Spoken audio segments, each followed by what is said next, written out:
Welcome to the Times of Israel's Friday Focus. I'm Amanda Borschel-Dan here with our diplomatic reporter, Lazar Berman, actually wearing a different hat today, Friday, March 28th, day 539 of the war. Today, instead of being our diplomatic reporter, Lazar will also put on his hat of the Christian affairs reporter. So would that be a kippah kind of hat, Lazar, that you're putting on, or more of a Pope's kind of hat this time? Well, the Pope also has those red keyboards, so I probably should have worn one of those. Maybe you can have your kippah under the Pope hat, and that would just cover all For bases, it all, right? absolutely. Absolutely. Okay, so we're here actually to talk about Christians in Israel. We're going to talk about some of the actual prejudice and violence and discrimination faced by Christians here in Israel, which makes up about 2% of the population. So keep that number in mind when we're back. I like what I do as a Jew, and I find it interesting and meaningful, but I want to learn about what's out there and how do the rest of our people connect.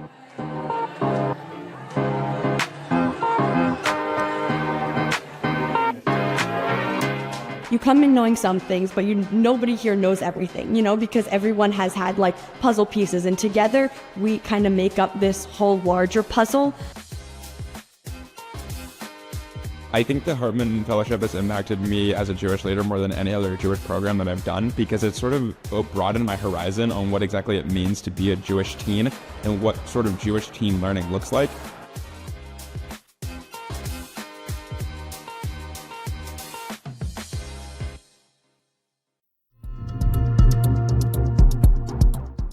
Lazar, Jews in the United States make up about 2% of the population. And I think for anyone who grew up in North America like you and I did, hearing that number 2% and then hearing about all the really terrible and shameful acts of discrimination against Christians, mostly perpetrated by the ultra-Orthodox community, including spitting, including, it could be, I don't know, defacement or name calling, all sorts of acts of discrimination against the Christian community.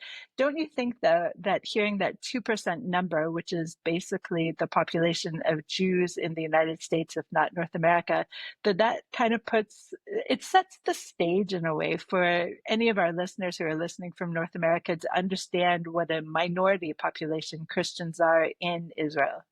Yeah, absolutely. I mean, sometimes when I talk to people about Christians in Israel, or the fact that in addition to my diplomacy, I like to make sure that we are actually covering the plight and the concerns of Christians in Israel, Christian churches around the world who have some of their most important properties and sites and shrines in Israel, especially in Jerusalem.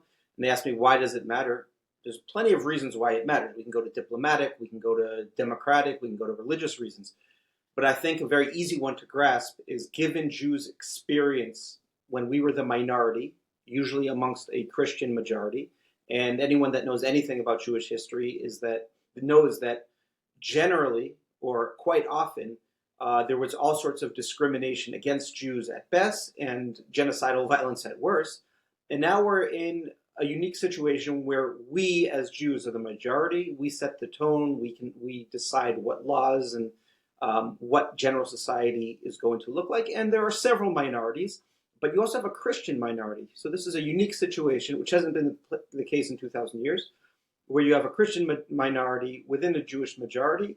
And I think we are facing the test of how we treat that minority, whether we make sure we learn all the lessons from our experiences, and we make sure that, as we say, this is a tolerant society that not only allows people to have the freedom of practice and the right to have their persons and their property safe from attack, but the minority communities can thrive even if they don't agree with us on everything. And I think that's something that hopefully all Israelis want.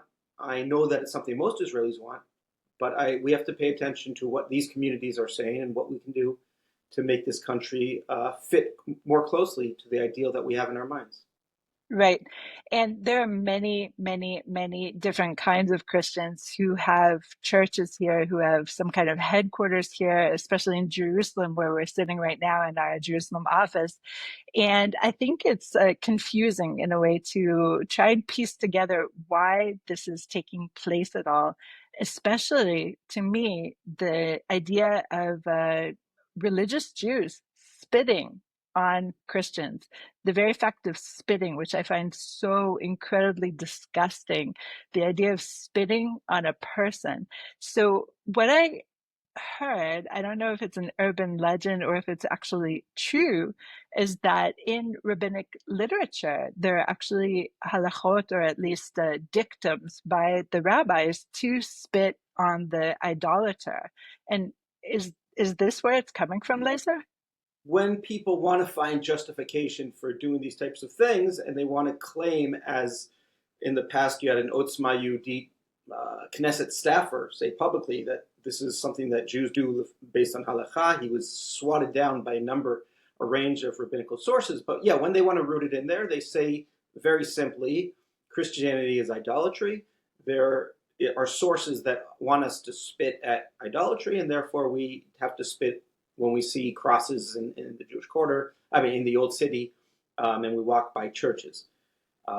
Now, there's plenty of other halachic sources to push back against that. One that came about in a certain reality where Jews were, again, a minority, and the only way they had to kind of express anything was these either rhetorical statements within Jewish texts, or these small kind of acts of resistance, like spitting at the majority that mistreated them. The situation is totally different now. Again, we are the majority. We are responsible ethically, legally, morally, for the safety of priests that live here, of pilgrims that come here, and the Christians that are citizens and residents of Israel. So that situation is different. And then there's also all sorts of sources about sanctifying God's name, not making religion, especially Jewish religion, look bad. Obviously, when there are these attacks on just a priest walking around, or Christian pilgrims that came to Jerusalem to worship, which is something that Jewish texts envision and want to have happen, when that happens, there's nothing that blackens God's name more. So I would say there's plenty of textual evidence that what these people are doing is not only not backed up, but violates a whole range of halachot. So let's break down a little bit the violence that is being perpetrated against Christians, and which type of Christians. Is it the Christian pilgrims? Is it the native Christians, again, about 2% of Israeli population? Or is it something other entirely?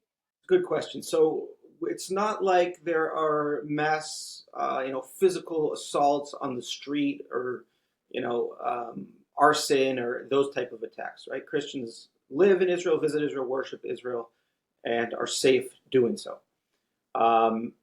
The population of Christians in Israel continues to grow. It's not necessarily from local Christians, their communities are not necessarily growing because there's a lot of immigration, and we could talk about why, but there's also people that move here that might be from the former Soviet Union, who come as Jews but are Christians, and all sorts of other groups that move here, live here. So in broadly, the Christian community is indeed growing.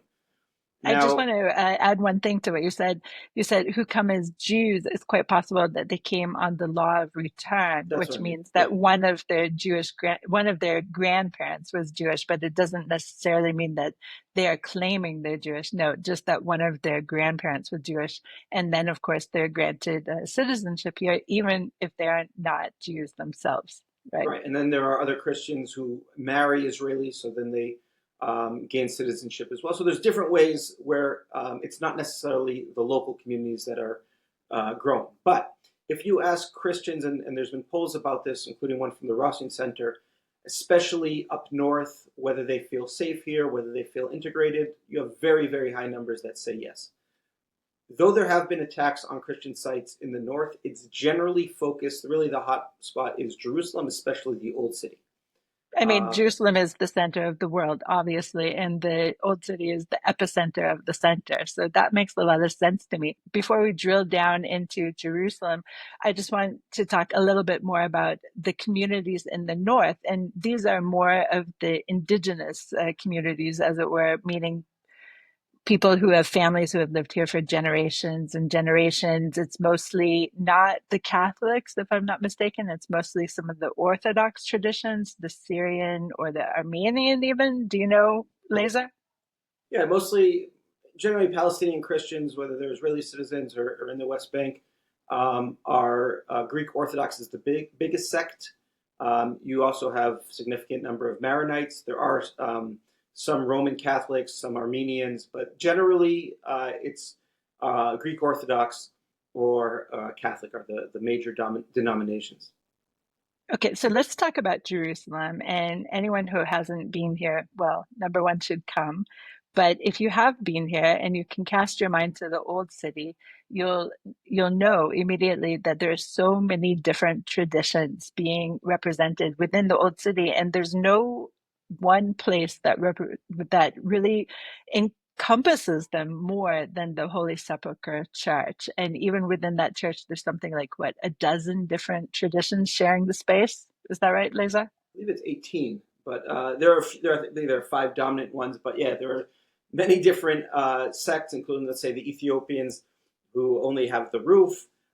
It's generally Greek Orthodox. Catholics have really the significant sections, but then there's a Syriac section, Armenian. So there's a lot of different sects sharing that holy space. And of course, in Jerusalem, there's that same type of tense arrangement. You might have heard the status quo, which is when the Ottoman Empire got sick of this fighting between the different groups, which often turned violent, even sparked a war in Europe. And they wanted to kind of lock in what the different privileges and rights are of the different Christian communities within their holy sites. Okay, so within just the old city itself, all sorts of different traditions, but also within that old city, there's, of course, the Jewish quarter, there's the Muslim quarter, and the Armenian quarter, which is, they're usually Christians, from what I understand. So there's a lot going on in this kilometer on kilometer walled city. And a lot of the violence that we're hearing about, at least against the Christians, is happening in the old city. But I just don't understand still why it's happening at all. Right, yeah, so the old city, like you said, it's four quarters, but those quarters aren't necessarily only that tradition. So the Via Dolorosa, which is the road where Jesus went on his final journey before he was crucified, starts in the Muslim quarter and ends up in the Holy Sepulchre Church. The Christian and Muslim quarter are the biggest quarters with significant sites, Latin Patriarchate, Greek Orthodox, basically major countries around the world that are Christian before the state of Israel. So in the 1800s, they wanted to kind of show their global importance by making sure that they had a foothold here in Jerusalem, including Germans. So that was, kind of the origin of many of these major churches here. Many of them go much further back, but it's also a diplomatic issue because these countries continue to maintain that connection, and you see these diplomatic blowups that sometimes dominate the entire trip when something happens at one of those churches between the Israeli authorities and worshipers. Now, it's the old city, like you said, because there's a lot of priests that walk around there in their distinctive garb. There's a lot of pilgrims in normal times. Since October 7, 2023, there's been fewer pilgrims, but it's also outside the old city. Mount Zion is especially a flashpoint, and there's a few reasons for that. First of all, you have a single building where you have three different faiths who have structures on it. You have the tomb of King David, which is a Jewish site. You have the Cenaculum, which is the room of the Last Supper, which is a Christian site, which there's some tension within the Christian sects over what the status quo there is and who has rights there. And then there's also a mosque structure up on top, even though that's not actively used. So it's a site that is already quite fraught. And at the same time, it was over the years kind of a no man's land. It was the closest place that Jews could get to the Temple Mount, to the Western Wall during the years when Jordan held the old city. There are churches that hold ground there. There's some Muslim families that have ground there. And then there's also this diaspora yeshiva. And over the years, there's been kind of these lost Orthodox youth that have kind of either been affiliated with the yeshiva, have found places to live. Sometimes you'll see people kind of sleeping out on the street here. And then there's also this garden, which is this undeveloped field held by the Greek Orthodox Church, where also you see Jews do bonfires there, sometimes religious rituals, sometimes camp out there. So there's all sorts of different ownership, and it has attracted, in addition to all the people that are doing wonderful things there and worshiping and visiting, but these kind of Orthodox youth on the margins of society.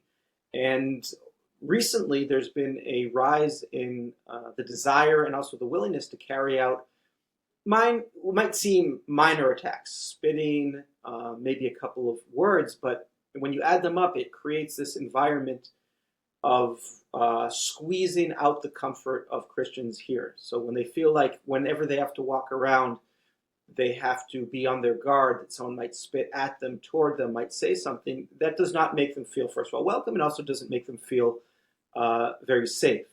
And when you talk to, there's reports about this, and you have the numbers. I believe there was 46, looking at the Rossing Center attack, 46 of these documented spitting attacks over the past year. But when you ask any of the priests, they say this is almost a daily occurrence. They generally don't report them all because if someone's just walking, disappears, how are the police going to find them? And they also say the police should be much more vigilant about that. So that is kind of the squeezing attacks, where it's just a general, regular occurrence of spitting, of making them feel unwelcome. Again, generally by kind of Haredi nationalists, what you might call Hardal youth, some call them hilltop youth, that type of thing, where it's young Jewish Orthodox males who carry this out regularly. Lazar, you're talking about this, and I just am imagining the opposite scenario, say, Jews being spat upon in, say, Belgium, for example. And can you just imagine the uproar that would cause? And it's just fascinating in a way to understand that it isn't exactly this huge diplomatic issue. And I just also don't understand why that would be, because it is such a terrible thing for these Christian priests or whoever, the Christians in general, to be spat upon by these presumably Israeli young men almost every day. How can this be happening? First of all, it's not necessarily spat upon, but it's kind of spat demonstrably in their direction or when a procession goes by. There have been some actual physical attacks. There was a famous story of a German Catholic priest in February, and he was middle of doing an interview with German TV, and you see a young Orthodox man start cursing him out, and even got somewhat physical. The police ended up arresting the perpetrator there. But you're right. When this happens in Europe, we make a huge deal of it. We expect the authorities there, and even the president and prime minister of these countries, to make a statement and to condemn it. And if we are so vigilant about it when it takes place to Jewish minorities abroad, we need to have the same sort of outrage here. We shouldn't wait for the French or the Italians or the Germans to bring it up. It should be that leaders here condemn it unequivocally every time. Now, over the past, certainly before the war, when our attention has been taken elsewhere, but there was definitely a trend where Israeli leaders were taking this much more seriously. After an attack at a Haifa monastery, the Stella Maris, where you had some Breslov Hasidim who started kind of aggressively praying outside, wanting to get in because they say that's where a Jewish prophet is buried. Then you had the president who went there and met with them. You had the chief rabbis condemn it. You had the prime minister, the foreign minister talk about it. So it's important that Jewish leaders continue, even during a time of war, to condemn this. But it really has to be something that A, Israelis are aware of, and B, they understand why it's so problematic, and they're vigilant about stopping it. It can't be something that we just shrug our shoulders and say, okay, whatever, someone spit on the ground, it's not that serious. When it's happening to you and you're a minority, it can be quite serious. This is a hard question, maybe an unfair one. So I'm going to ask this question. It's going to sound hostile, but it's not. That's a big question. Yep.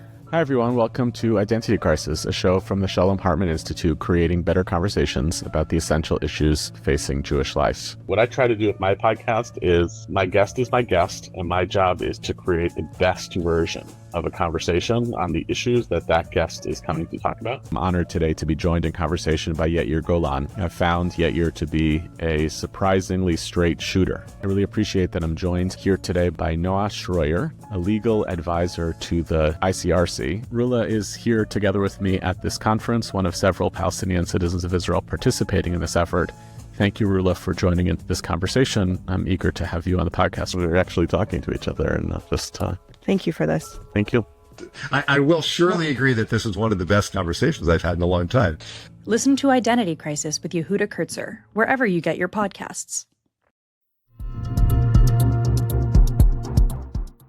Okay, so now I would like you to take off your Pope hat and let's discuss this on the level of diplomacy a little more.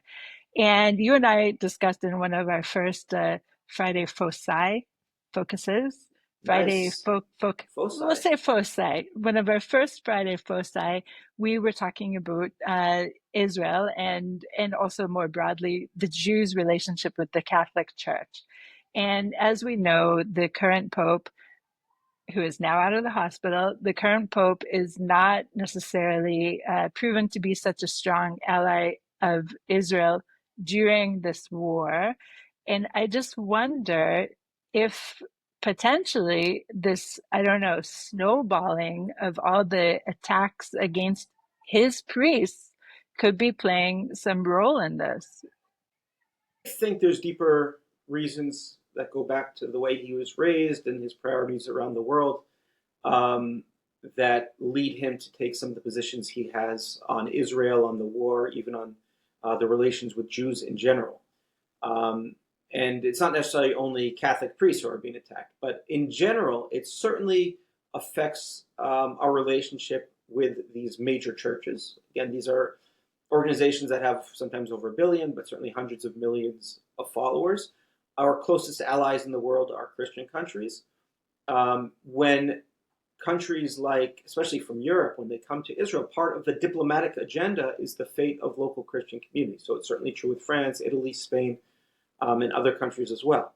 So beyond the internal, state of Israel's democracy and freedom of religion and freedom from harm, there's also a diplomatic cost to the fact that this continues to go on. I wouldn't say it's snowballing.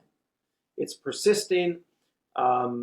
People that look into this say that there has been a rise since the current government came in, not because the current government is condoning it in any way, but there is a feeling amongst people that think that there shouldn't be Christians here or any other religious minority, that they are allowed to do things because of the makeup of the government. I'm especially talking about the National Security Minister Itamar Ben-Gvir. They kind of feel like it's a permissive environment.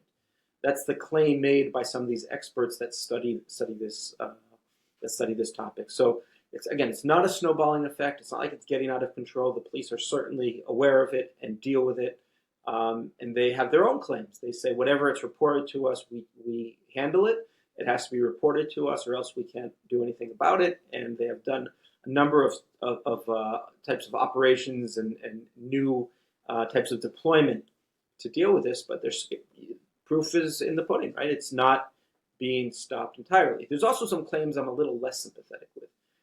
In this Rossen Center report, there's a claim that restrictions on major Christian ceremonies, like the ceremony of the Holy Fire and the Holy Sepulchre, these major ceremonies where you have thousands of worshipers packed into these ancient structures, and when the police restrict the number of people, they say that is a violation of the status quo and it affects religious freedom.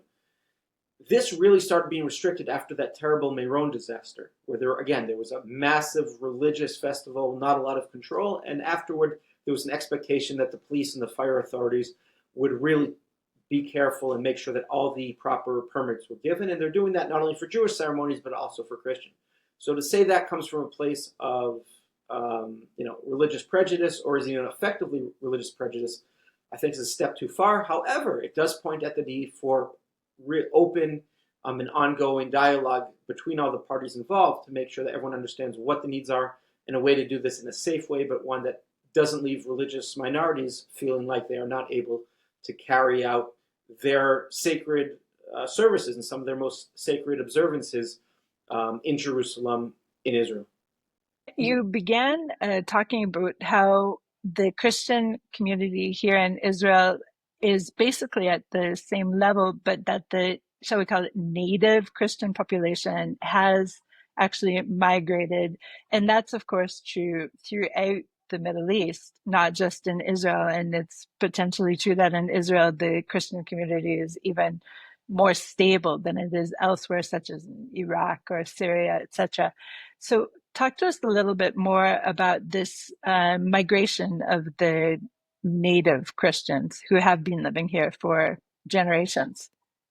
Yeah, so in general, Christians in the Middle East are generally not, they're not armed usually. Lebanon's kind of an exception there where you had Christian armies, but in general, they have better connections with the West. They have families in the West. The fact that they have co-religionists in Europe or the United States means when there is war, when there's economic trouble, they're much more likely to migrate, and it's much easier for them to do so. That's true across the Middle East. It's also true in Israel. And Christians will say that they're kind of stuck. First of all, they're a minority within the minority. So within Israel, you have the Arab minority, and that is generally the Muslim voice. That's the one that is able to speak most effectively with the authorities. They have much more political power. And the Christians are within that only a minority, and oftentimes they're kind of seen by the Israeli public writ large as, this is the Arab sector, and there's not a distinction between the needs and priorities of the Christians versus the Muslims. They also feel like they're caught in between a fight between whether you want to call it Islamic extremism, terrorists, oftentimes there's Palestinian nationalism, even though Christians were very much a part of that. But whatever conflicts they are, it's generally they're not a party to it, but they're often caught in the middle. So when Israel cracked down in 2002 during the Second Intifada, it wasn't Christians that were carrying out the terrorist attacks, right? It was either Hamas, Islamic Jihad, or the Fatah groups.